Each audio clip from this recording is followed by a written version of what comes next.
you will see. 95.5 Nana FM. Nana FM, il est 7h.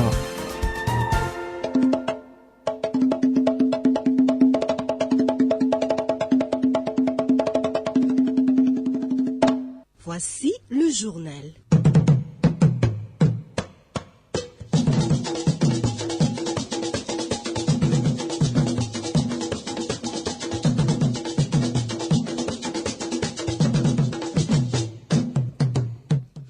Merci de suivre l'actualité sur Nana FM. Nous sommes le mardi 30 septembre 2014. Présentation Ambrosine Koumedjro. D'abord les titres de cette édition. Lutte contre la corruption au sein de l'Office togolais des recettes. L'OTR met en place des dispositions, notamment un numéro vert. L'institution se prononce également sur les remous dans ses services. Internet offre de nombreuses opportunités d'emploi aux jeunes Togolais qui ne les saisissent pas. C'est un constat de l'Agence nationale pour l'emploi. Son directeur nous parlera des métiers porteurs dans ce domaine. Et puis après l'élection des 17 membres de la Commission électorale nationale indépendante, ces derniers viennent de prêter serment devant la Cour constitutionnelle à Lomé.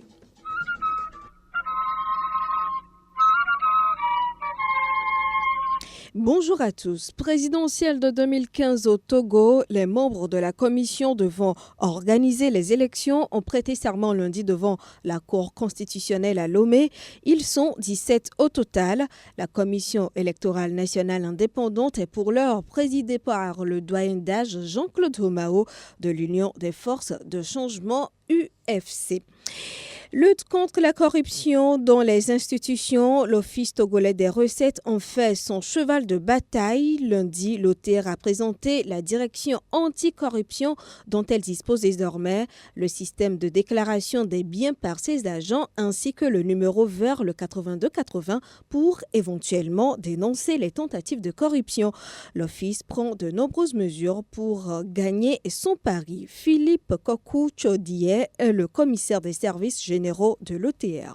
Les différentes mesures disciplinaires sont déjà mises en place et nous savons que notre lutte est longue.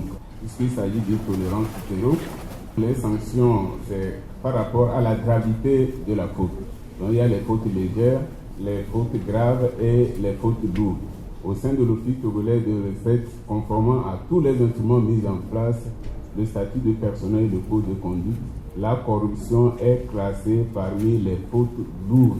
Quel que soit le niveau de corruption, c'est classé parmi les fautes lourdes.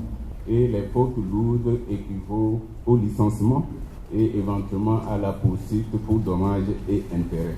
Pour servir loyalement, il faut quand même un minimum de salaire.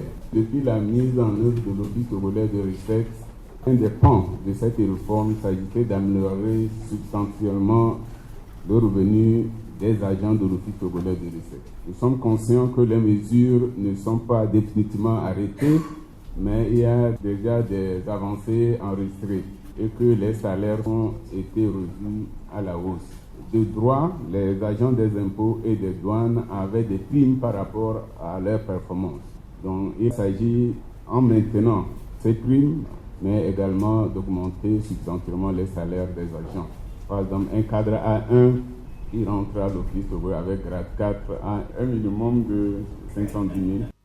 Lutte contre la corruption à l'OTR. Vous venez d'écouter Philippe Kokou-Chodie, le commissaire des services généraux de l'Office. Il faut dire que les responsables de l'Office togolais des recettes ont saisi l'occasion pour revenir sur les remous au sein de certains services de l'OTR. Écoutons Kodjo Adedje, le commissaire de la douane. Les 2 dernières semaines, nous avions été clairs au niveau du comité de direction que nos agents travaillent. C'est vrai qu'il y a eu quelques petits problèmes liés aux déclarants non agréés qui protestaient par rapport à des préoccupations qui n'avaient pas tellement de lien avec la douane. C'était des préoccupations relatives à l'implémentation du guichet unique. Rapidement, ce dossier a été discuté à un haut niveau et des solutions ont pu être trouvées. Sur recommandation du commissaire général, nous avons eu à les écouter avec les agréés parce qu'ils avaient un certain nombre de préoccupations aussi par rapport aux agréés. En interne, que ce soit au niveau des douanes ou des impôts, le personnel a s'agité un tout petit peu, mais tout cela est rentré dans l'ordre. L'OTR, depuis sa mise en œuvre, communiquait suffisamment, mais on s'est rendu compte qu'il fallait continuer à communiquer pour apporter suffisamment d'éclairage et emporter l'adhésion de tous ceux-là qui doivent être préoccupés. Kodjo Adedje, le commissaire de la douane à l'Office togolais des recettes. Et l'OTR promeut d'une manière l'emploi et puis les opportunités d'emploi. Internet peut les offrir également, mais les jeunes Togolais l'ignorent encore. C'est essentiellement dû au manque d'informations. L'Agence nationale pour l'emploi nous éclaire sur les métiers porteurs dans le secteur des technologies, de l'information et de la communication. Edmond Komlan Amoussou est le directeur de l'ANPE. On a fait beaucoup d'exercices par le passé. On a fait les journées TIC, ça fait 2 ans. Et l'année dernière, on a fait un autre exercice avec le plus. Il y a plus d'une 50aine d'emplois au-delà qui sont mis en ligne par un certain nombre de partenaires. Comprennent simplement dans les entreprises, il y a un certain nombre de métiers auxquels on peut accéder aujourd'hui en faisant des formations de base, mais aussi les certifications. Et au-delà, donc, des métiers de base comme ingénieur informaticien, programmeur, etc. Mais tous les processus des entreprises sont maintenant mis en œuvre avec l'informatique. On ne peut pas imaginer un seul instant quelqu'un qui gère les approvisionnements sans avoir les NT. Donc c'est finalement tous les métiers qui sont concernés. La plupart des jeunes aujourd'hui, surtout dans les milieux urbains, utilisent beaucoup les nouvelles technologies, à la fois pour les études, mais aussi pour le fonctionnement courant. Donc aujourd'hui, il est rare de trouver des jeunes qui ne soient pas détenteurs de comptes e-mail ou qui ne soient pas capables d'aller sur Facebook, Twitter et d'autres médias sociaux. Ils utilisent beaucoup. Autour de l'ANPE, et beaucoup de jeunes essaient maintenant de faire le relais des offres d'emploi qui sont disponibles. Même si ça ne les concerne pas, ils ont leur réseau et dans lequel ils ventilent. Ça nous aide énormément, mais il y a beaucoup de jeunes qui dorment chez eux, qui attendent qu'on vienne leur donner l'emploi comme avant, par un oncle, par un tonton. On voudrait leur dire d'utiliser beaucoup les réseaux sociaux.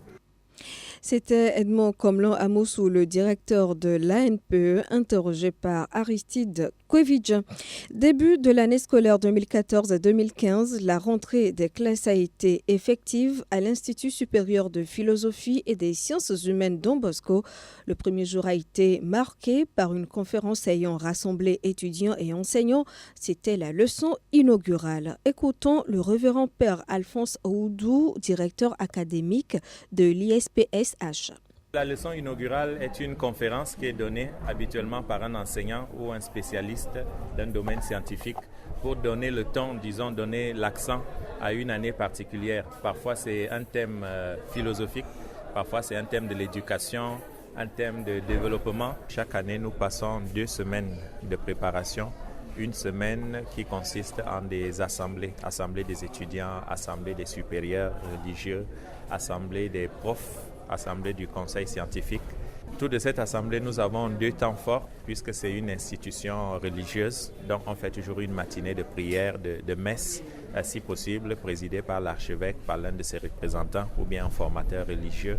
Et vers la mi-matinée, vers 10h, 10h30, on a toujours une conférence, une table ronde donnée par un spécialiste de la philosophie, des sciences de l'éducation ou d'un autre domaine du développement. Nous avons demandé aux enseignants petit à petit de se convertir aux aspects positifs du système LMD qui demande de mettre tous les moyens pour favoriser la réussite de l'étudiant. Cela demande d'être plus proche des étudiants, de mettre à leur disposition le matériel, les ressources pédagogiques. Mais pour les étudiants, cela demande aussi un changement de mentalité parce qu'autrefois, on recevait l'enseignement, on subissait.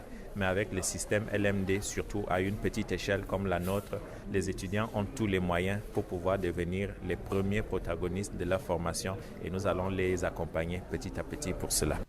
C'était le révérend père Alphonse Oudou, directeur académique de l'ISPSH. La ministre de la Communication présente à cette conférence a présenté une communication sur le concept de la parole en Afrique et en Occident, suivant les explications de Germaine Anaté.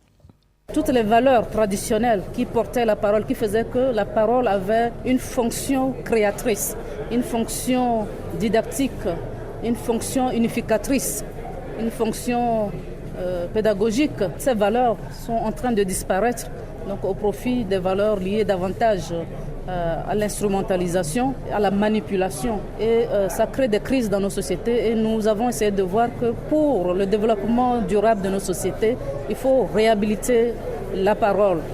C'est-à-dire qu'il faut réhabiliter la confiance que l'homme doit avoir, ou du moins la fidélité à la parole. C'est-à-dire que ce que je dis doit correspondre à mes actes. Et il doit avoir une fidélité par rapport à ce que je dis. Traditionnellement, lorsque vous dites « j'ai donné ma parole d'honneur », c'était une fierté et d'assumer cet engagement et d'être fidèle à cet engagement. Mais aujourd'hui, on se rend compte qu'il y a une banalisation qui fait que les gens peuvent donner leur parole aujourd'hui et demain mentir ou dénigrer ou revenir sur ce qu'ils avaient dit.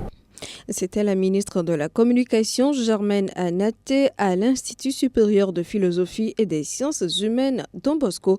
Un reportage signé Enyonam Alihonou. Et voilà qui met fin à ce journal. Très bonne suite de nos programmes. Bonne journée à vous tous.